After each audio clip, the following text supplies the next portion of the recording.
When I made my first historic visit to Burma, this country was just taking preliminary steps towards democracy.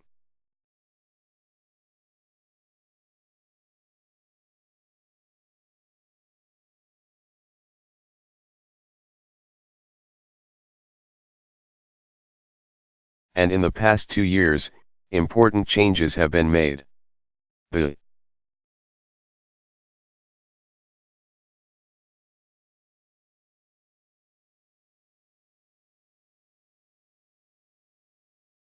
economy has begun to grow. Political prisoners have been set free.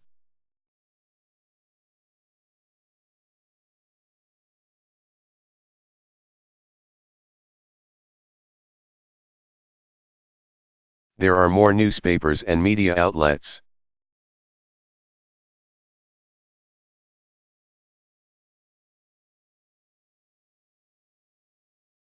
Children have been released from the military.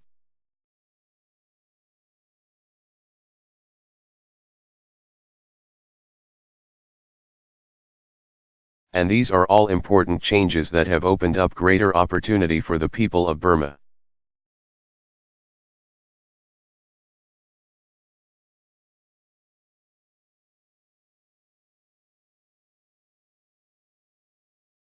At the same time, as Aung San Suu Kyi just said,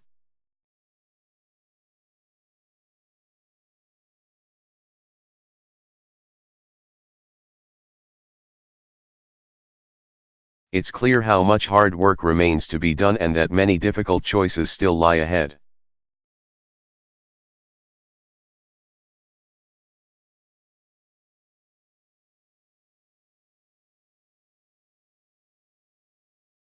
The process for reform is by no means complete or irreversible.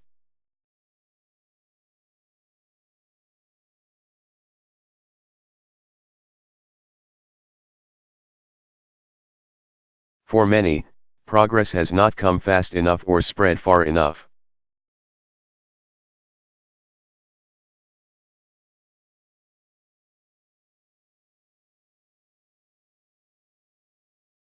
People need to feel safe in their homes and not be subject to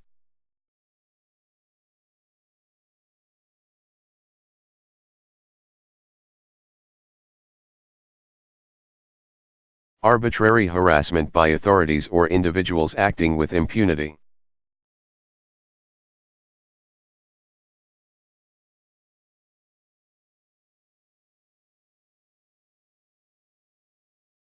People need to be empowered to pursue their dreams.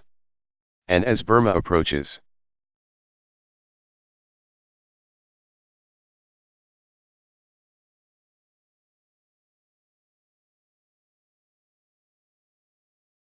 important national elections next year,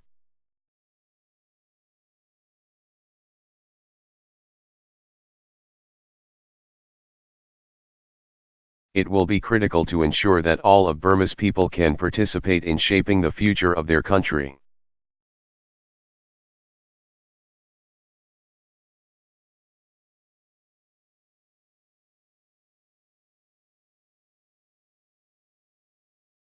As a member of Parliament and the head of the Rule of Law Committee,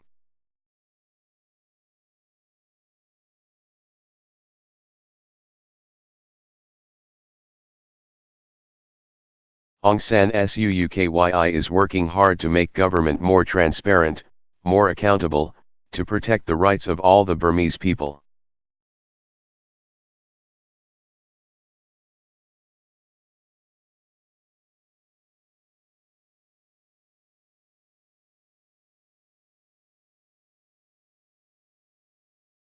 To promote reforms that would expand the political space for more people to contribute their voices.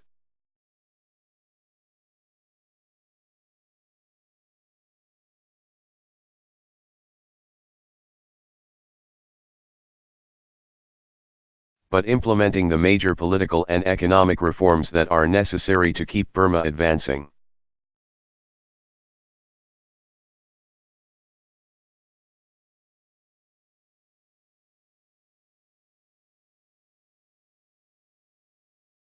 Toward democracy is going to take a great deal of political will and no small amount of determination.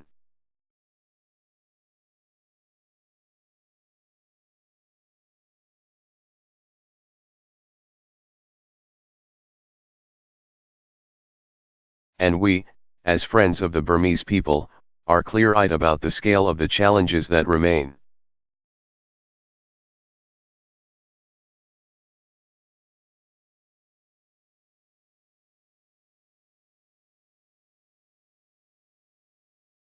And recognize that we cannot remain complacent.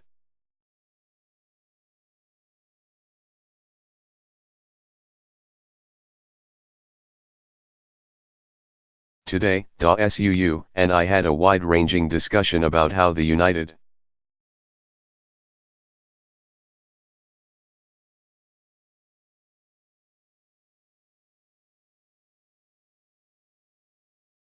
States can help facilitate and bolster Burma's democratic transition.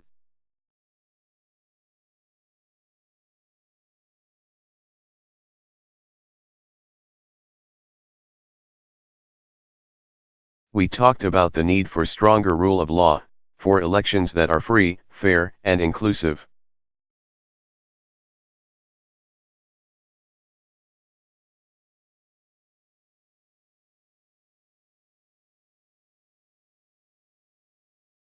And for continued constitutional changes that will move Burma more fully towards a civilian government.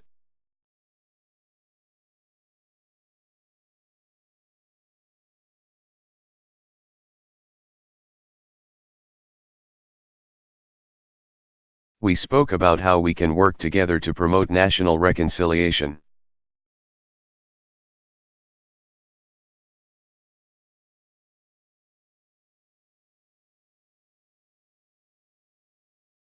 And defuse sectarian tensions among Burma's diverse ethnic groups.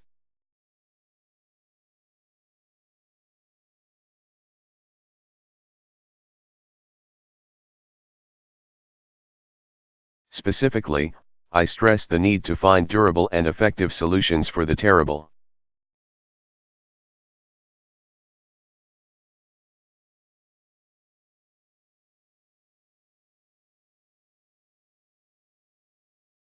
Violence in Rakhine State solutions that end discrimination, provide greater security and economic opportunities.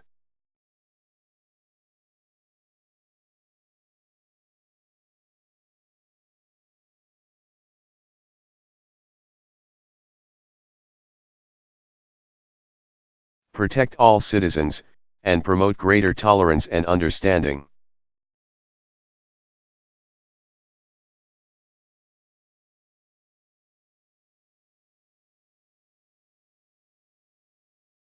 Strengthening human rights protections for all of Burma's people is an essential.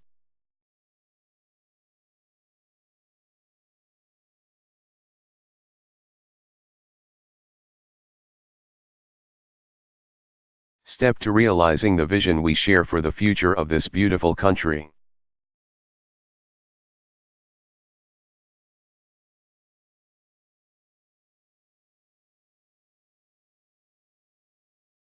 The last time I stood here, I made a pledge to the people of Burma that if we continued to see progress toward reform,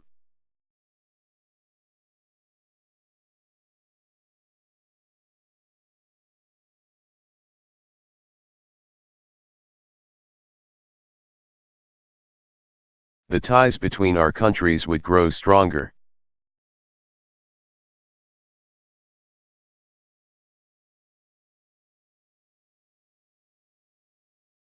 And the United States would continue to do whatever it could to help ensure Burma's success.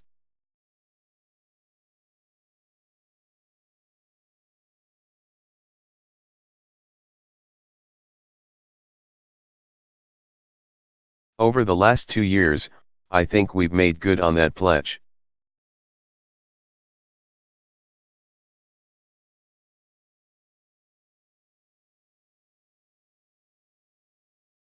And I want to reiterate the commitment to match continued reforms with greater support and friendships in the future.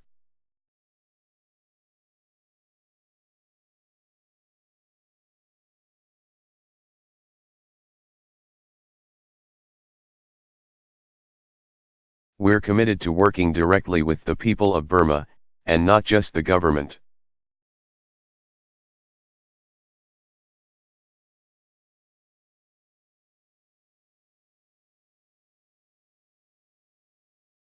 So later today, I'm looking forward to speaking with representatives of Burma Civil.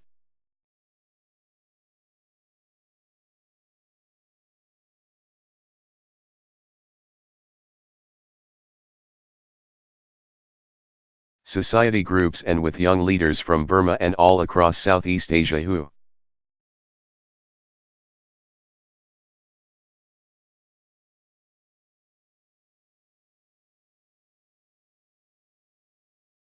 are working to create greater opportunities for themselves and for future generations.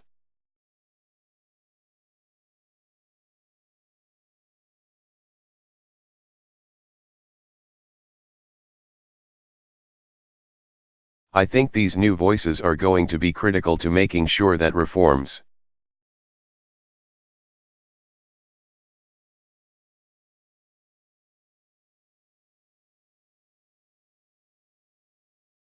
are sustainable and meaningful to people across the country and across the region.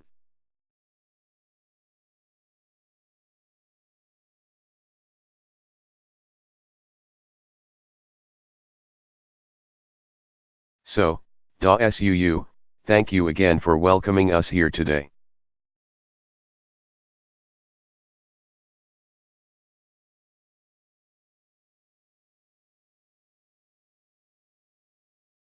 We continue to look to you for inspiration as well as resolve.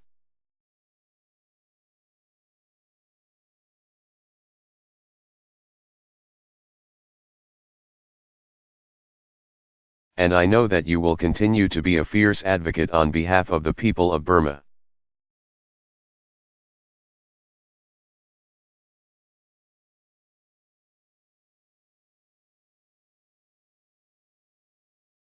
A future of democracy, and I know that you will be a strong partner with the United States.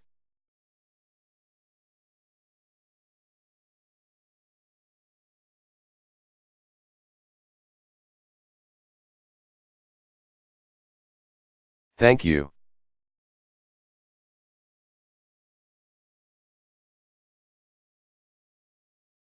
Questions?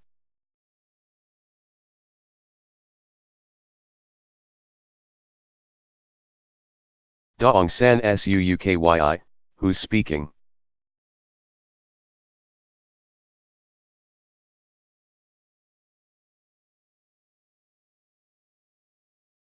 Barack Obama, I'll go first.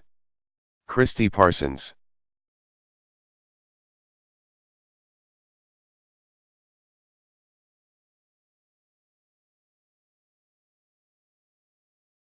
Q.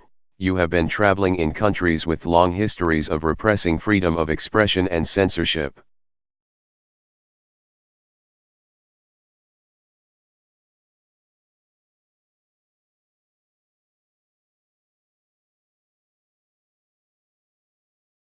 And it was interesting yesterday that President Xi seemed to be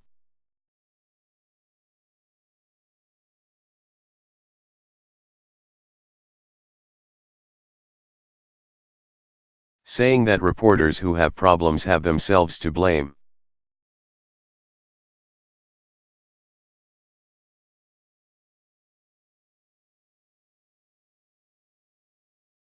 And so I wonder to what extent you feel the need to contend with these ideas with leaders in this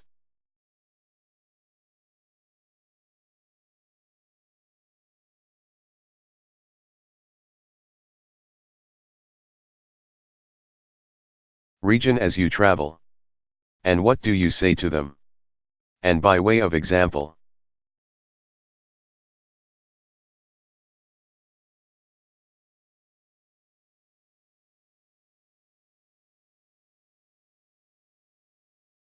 I might ask you, Attorney General Eric Holder says no journalist will go to prison for doing his or her job, on his watch.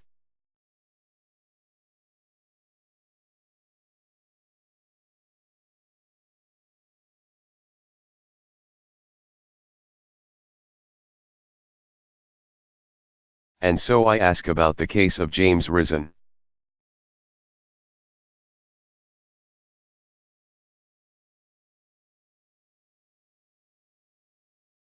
The journalist who is facing this prosecution for not revealing his source in a leak prosecution.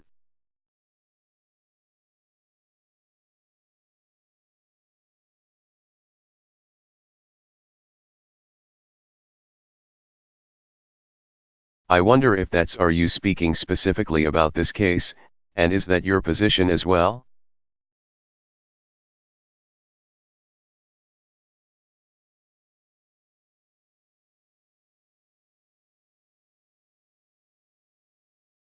And if I may, Daong San Suukyi, ask you how concerned are you about the violence?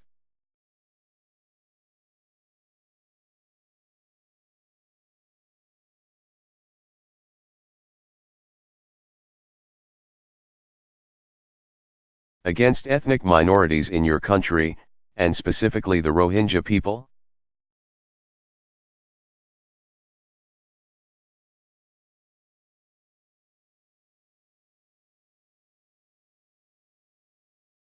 And what do you believe is your responsibility to speak out about it?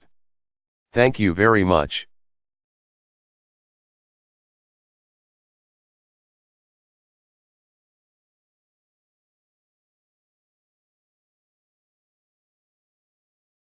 Barack Obama, the issue of press freedom is a constant concern in my interactions with the Chinese government.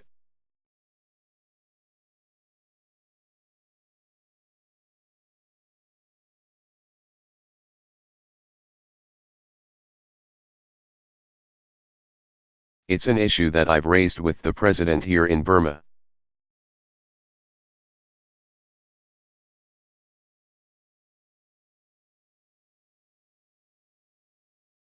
I'm pretty blunt and pretty frank about the fact that societies that repress journalists ultimately oppress people as well.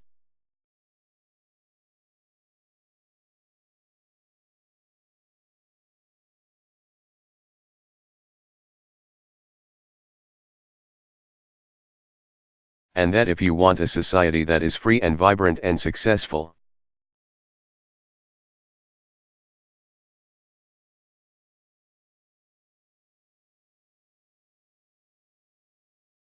part of that formula is the free flow of information, of ideas, and that requires a free press.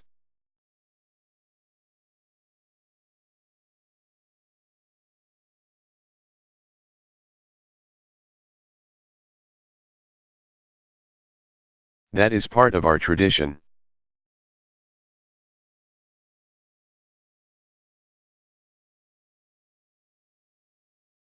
As I explained to President Xi in China, it's in our DNA.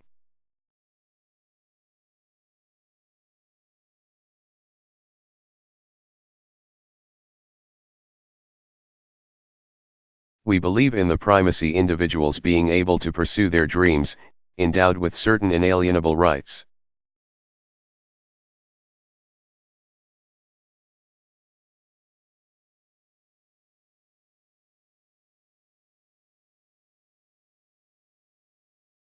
And we believe that when governments censor or control information, that ultimately that undermines not only the society,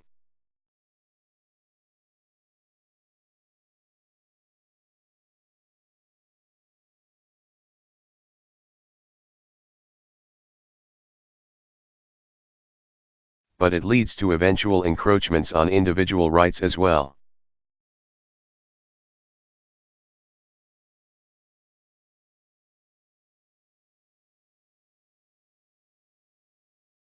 I can't comment, Christie, on any particular pending case.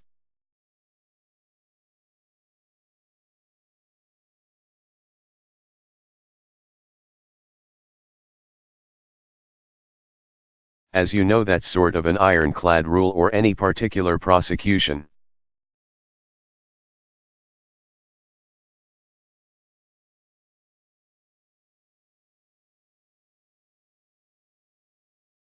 I can read back to you what Attorney General Holder has said.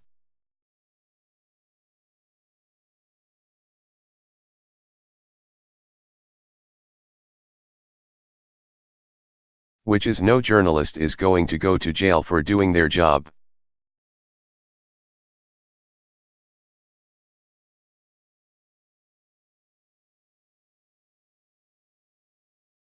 And I don't think you're suggesting that the two cases are comparable.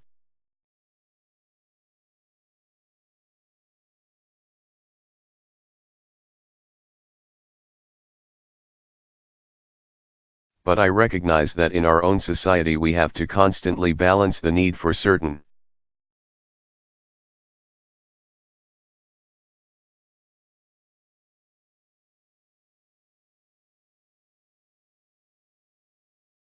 National security issues to remain secret with journalists pursuing leads wherever they can.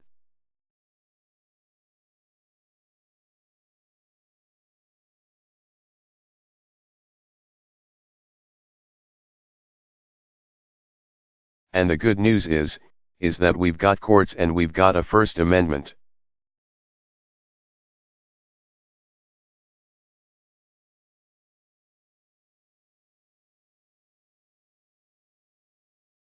And we got a whole bunch of tools to ensure that that balance is properly debated and adjudicated.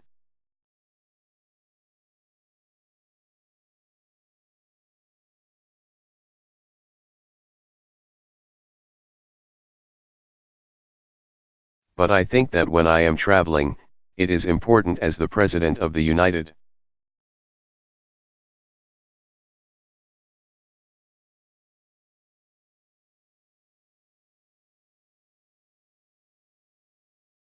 States to not just talk about our interests, but also to talk about our values.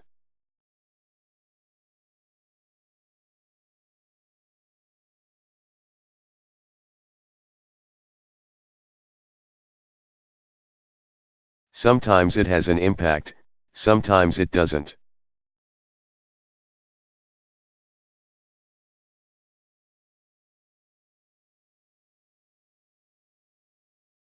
Although I was impressed that Mark Landler got an answer to his question from President Xi.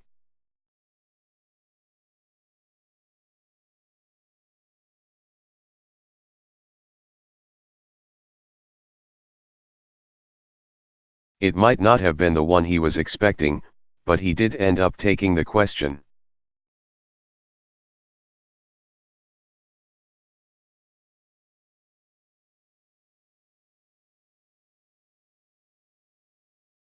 So you just keep on chipping away and seeing if we can make progress.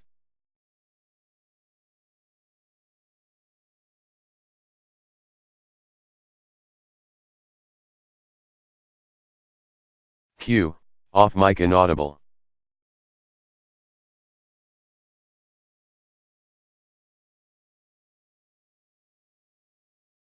Barack Obama, hold on a second, Christie. Don't try to segue into a second question.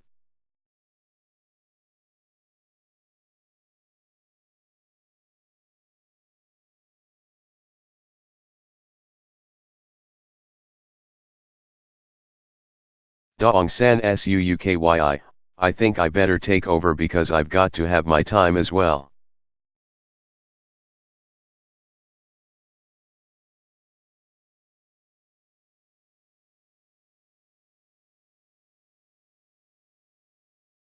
Barack Obama, there you go.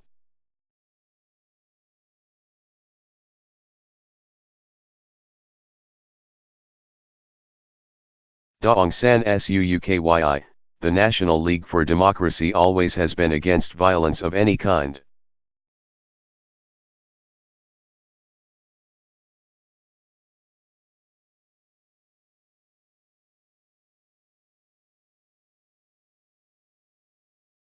Either on racial grounds, or religious grounds, or ideological grounds.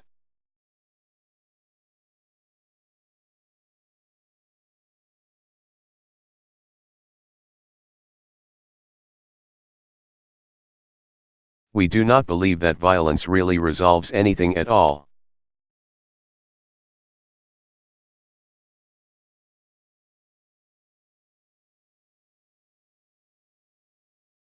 Our struggle for democracy has been carried out with a strong grasp on the principle of nonviolence.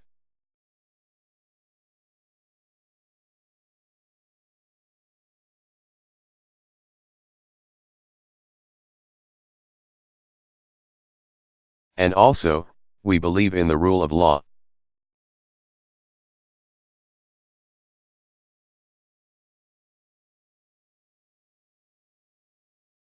So if you ask how do we propose to resolve all of these problems of violence between communities?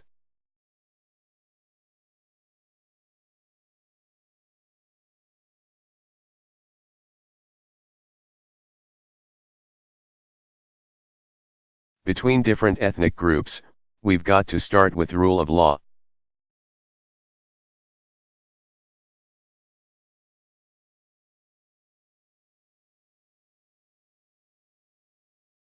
People have to feel secure before they can start talking to one another.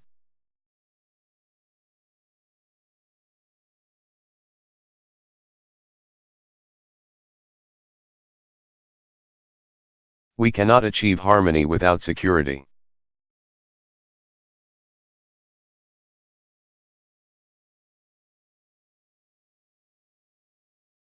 People who feel threatened are not going to sit down and sort out their problems.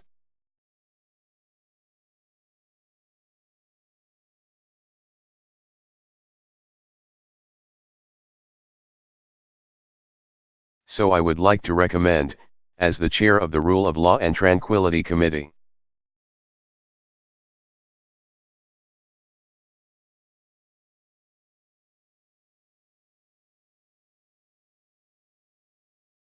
don't forget that tranquility is also included, that the government should look to rule of law.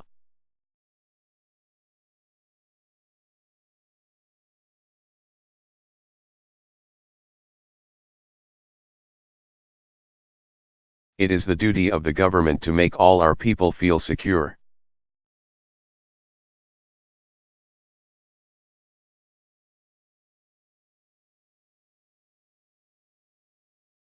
And it is the duty of our people to learn to live in harmony with one another.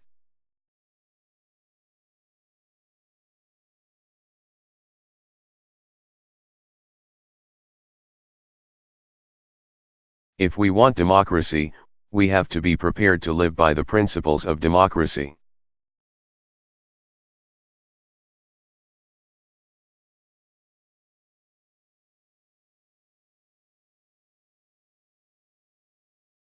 We have to dare to live according to the principles of democracy.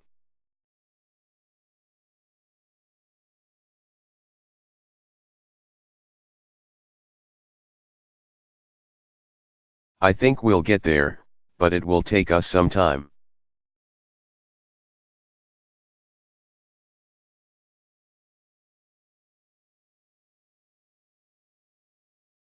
But we will remain fully committed to the principle of nonviolence.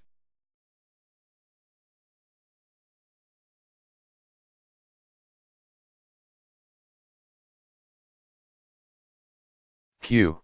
Inaudible Mr.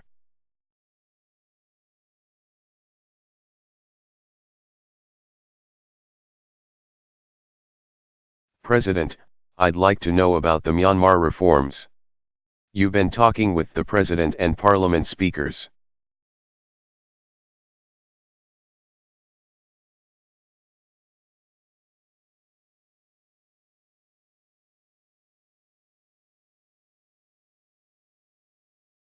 And also you're going to talk with the civil societies group, and then youth.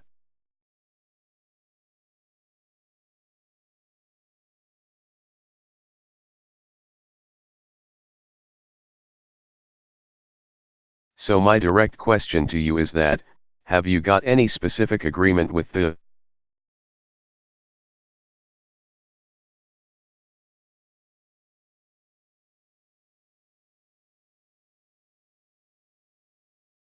Myanmar government or President Thein Sein about Myanmar reforms such as constitutional change?